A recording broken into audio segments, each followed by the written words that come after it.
नमस्कार दोस्तों, मैं हूं संजय देसाई। 8वीं के सभी छात्रों का मैं स्वागत करता हूं। और जैसे कि हम लोग जो है वो वीडियो देख रहे हैं, और 8वीं के इस पाठ्यक्रम में हम लोग आज देखने वाले हैं तीसरा पाठ, जिसका नाम है नाखून क्यों बढ़ते हैं। बराबर। और सबसे पहले हम लोग देखेंगे कि इस पाठ को लिखने वाले व्यक्ति जो है उनका नाम है आचार्य हजारी प्रसाद द्विवेदी। ठीक है, अभी यहाँ पर इस प्रकार के दो नाम हैं। हाँ, एक महावीर प्रसाद द्विवेदी है और आचार्य हजारी प्रसाद द्विवेदी है। तो इसमें बच्चे बहुत सारे मतलब कंफ्यूज हो जाते हैं, इसलिए मैं आपको पहले बता देता हूँ कि आचार्य हजारी प्रसाद द्विवेदी जो है ये अलग है, और वो महावीर प्रसाद द्विवेदी अलग है। महावीर प्रसाद द्विवेदी जो है वो भी एक बहुत ही महत्वपूर्ण और महान लेखक तथा कवि रहे हैं, और उनके नाम से भी एक युग जाना जाता था, उसे द्विवेदी युग कहा जाता है। बराबर ना। लेकिन अब आज हम जिस व्यक्ति के बारे में, अर्थात उस व्यक्ति के बारे में, और उन्होंने जो लिखा हुआ पाठ जो है, लेसन जो है नाखून क्यों बढ़ते हैं, इसे लिखने वाले जो व्यक्ति है आचार्य हजारी प्रसाद द्विवेदी। हाँ, तो इनके बारे में थोड़ा सा परिचय कर लेंगे, और उसके बाद जो है हम इस पाठ को, इसकी शुरुआत करने वाले हैं। ठीक है। अभी जो छात्र मेरे इस चैनल पर नए हैं, तो उनके लिए भी मैं आपको बता दूं कि ये जो चैनल है इसे आप लाइक मत करो, चाहे तो उसकी ज़रूरत नहीं, लेकिन आप इसे क्या करो, ठीक से वीडियो को आप देखो। अगर आपको पसंद आ रहे तो अपने दोस्तों को आप इसे शेयर कीजिए। मेरा कोई ऐसा मकसद नहीं है या फिर उद्देश्य नहीं है अलग प्रकार का। मुझे केवल इस वीडियो मतलब इस प्रकार के बनाने का प्रयोजन मेरा यही है कि इस लॉकडाउन में जो बच्चे ठीक से पढ़ाई नहीं कर पा रहे, लेक्चर को सुन नहीं पा रहे, या फिर जूम ऐप पर जो लेक्चर होते हैं, हाँ, या फिर कभी कभी हम यूट्यूब पर भी अलग अलग प्रकार के वीडियोस देखते हैं, लेकिन फिर भी मुझे लग रहा है कि आप लोग जो है वो प्रॉपर मेरे वीडियो देखें, ताकि आपको एक अच्छी मदद मिल सके। इसलिए ये मेरा मूल उद्देश्य है, बाकी कुछ नहीं है। ठीक है।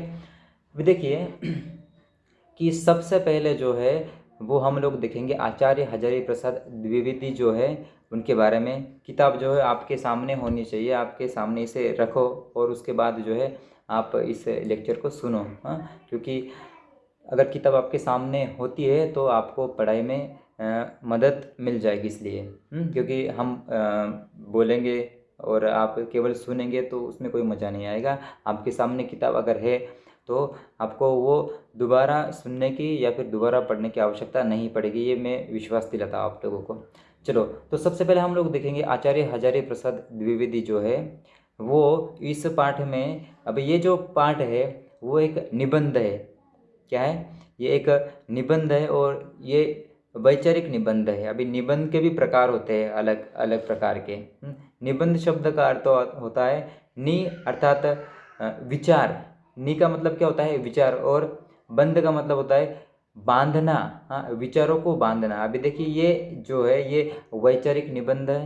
हाँ, ऐसे अलग अलग प्रकार के निबंध होते हैं। अभी उनके नाम नहीं बताऊंगा, नहीं तो आप और थोड़े विचलित हो जाएंगे, इसलिए मैं केवल आपको बताता हूँ कि ये जो हम आज देखने वाले हैं ये विधा है, निबंध विधा है। और इस निबंध विधा में ये है एक वैचारिक निबंध है।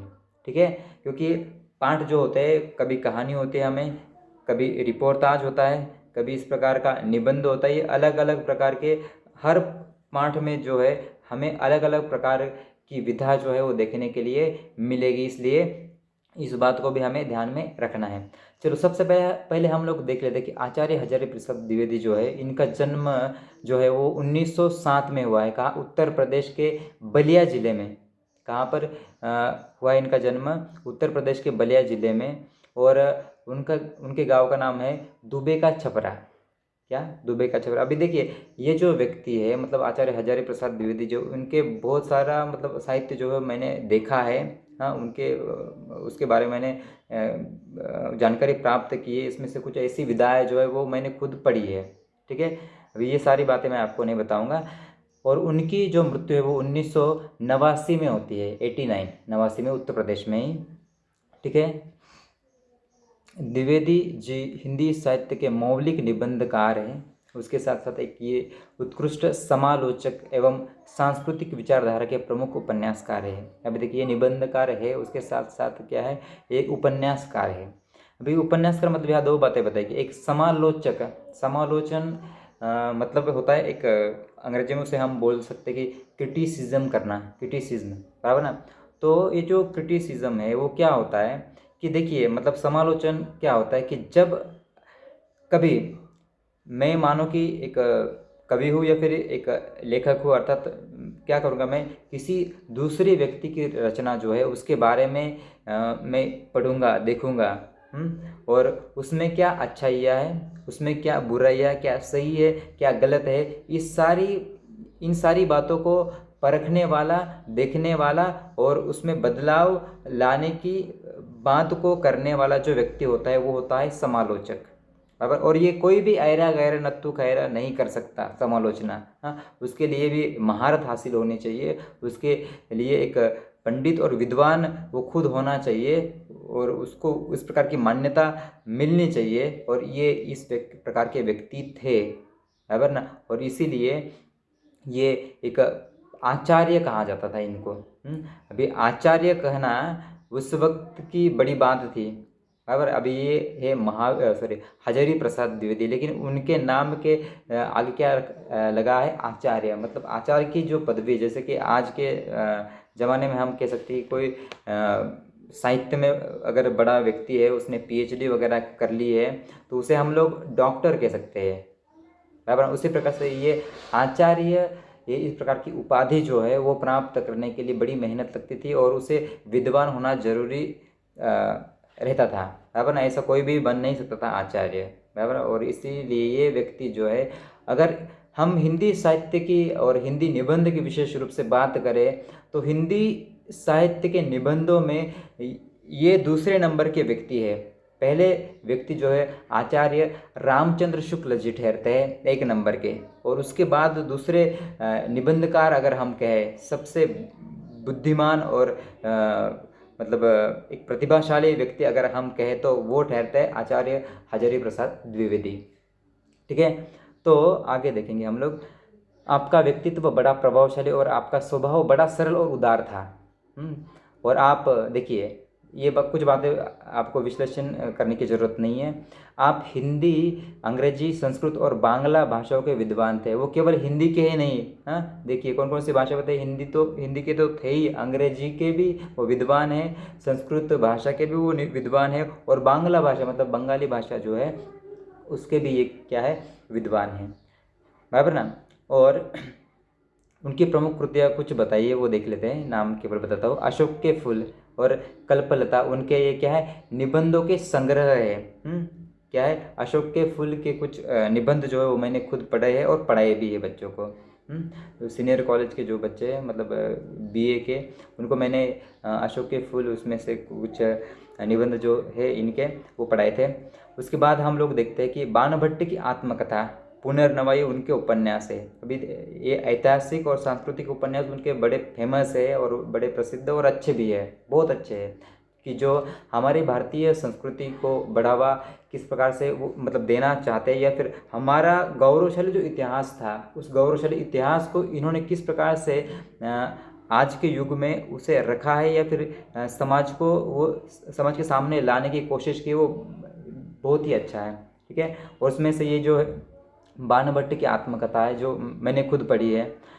और इस प्रकार से ये जो व्यक्ति है वो भारतीय संस्कृति, इतिहास, ज्योतिष शास्त्र जो है इन सारों, ये जो मैंने अभी बताया आपको, इन सारे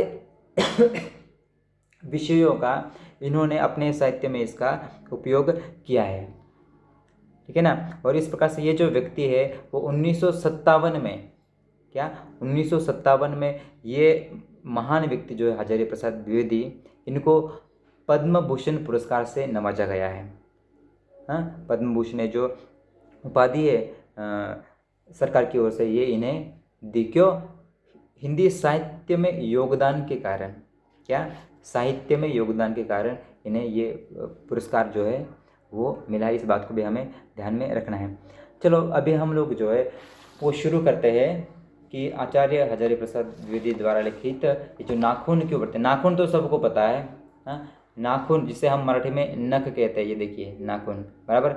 नाखून क्यों बढ़ते हैं, क्वेश्चन मार्क है, प्रश्न चिन्ह है, और उसका जवाब जो है वो हम लोग ढूंढने की कोशिश करते हैं। या फिर ये जो व्यक्ति है ये किसी भी विषय पर किसी भी प्रकार से निबंध या फिर कोई रचना लिख सकने की क्षमता इस व्यक्ति में है, बराबर ना। और इसीलिए देखिए ये नाखून जो है जिसे हम बिल्कुल ऐसा क्या बोलेंगे, कोई बड़ा विषय नहीं मानते, ऐसा ही हल्के फुल्के में लेने वाली इस वस्तु को हम मानते हैं अपना अंग है शरीर का, बराबर ना।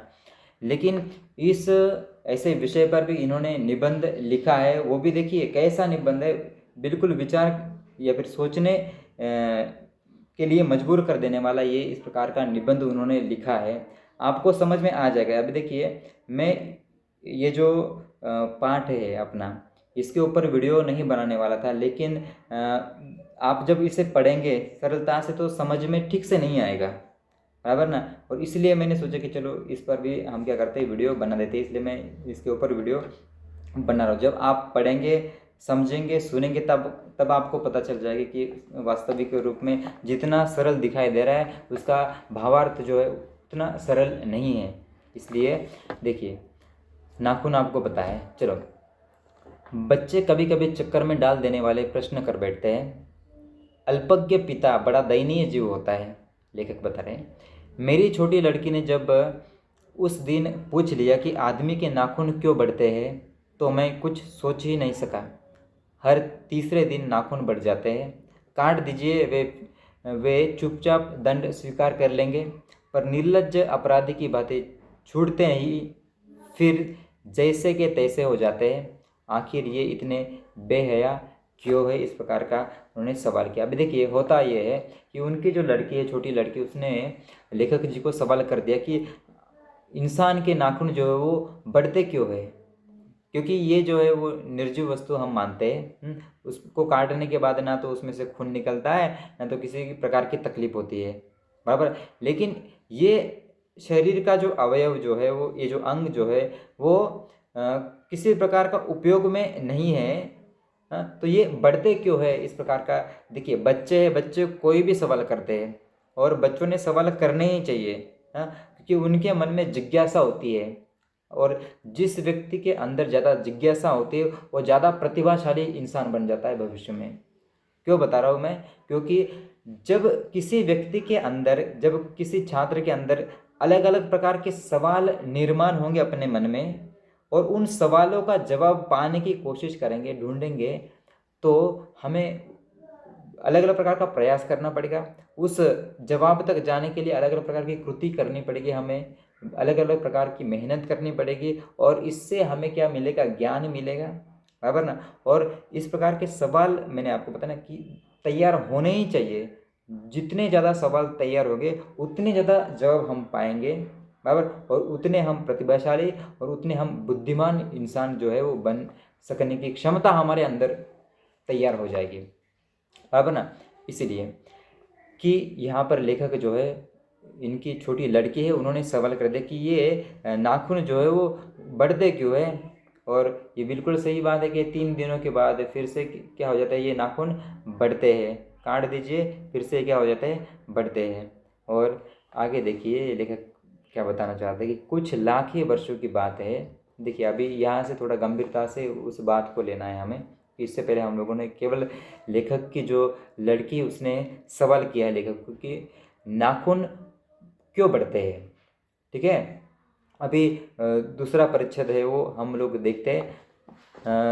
अभी 15 मिनट हो रहे हैं, इसलिए मैं इस वीडियो को अभी बंद करता हूँ, दूसरा वीडियो तुरंत निर्माण करता हूँ, बनाता हूँ मैं, और उसे भी आप लोग देखना, ठीक है।